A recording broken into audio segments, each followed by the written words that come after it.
તો ડીજીએમઓ સાથે વાતચીત પહેલા દિલ્હીમાં મોટી બેઠક, પ્રધાનમંત્રી આવાસ પર મોટી બેઠક, પીએમ મોદીની ત્રણેય સેનાના પ્રમુખ સાથે બેઠક, સીડીએસ અનિલ ચૌહાણ પણ પીએમ આવાસ પહોંચ્યા।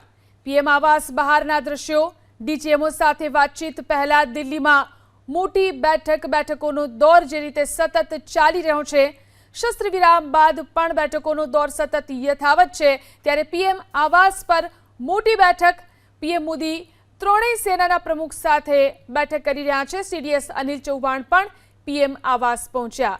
તો પીએમ આવાસ બહારની આ ગતિવિધિઓ દ્રશ્યોમાં જોઈ શકાય છે। ડીજીએમઓ સાથે વાતચીત પહેલા દિલ્હીમાં મોટી બેઠક, જે રીતે સમાચારો પ્રાપ્ત થઈ રહ્યા છે, આજે બપોરે ડીજીએમઓ, બંને દેશના ડીજીએમઓ હોટલાઇન પર વાતચીત કરવાના છે, ત્યારે તે પહેલા પીએમ આવાસ પર આ મોટી બેઠક, પ્રધાનમંત્રી મોદી સેનાના ત્રણેય પ્રમુખો સાથે બેઠક કરશે। સીડીએસ અનિલ ચૌહાણ પણ પીએમ આવાસ પર પહોંચ્યા છે। તો હાલની જે સ્થિતિ છે, ભારત પાકિસ્તાન વચ્ચે શસ્ત્ર વિરામ તો કરવામાં આવ્યો છે, પરંતુ ત્યારબાદની સ્થિતિ ઉપર પણ સતત પીએમ નજર રાખી રહ્યા છે અને સતત બેઠકોનો દોર ચાલી રહ્યો છે।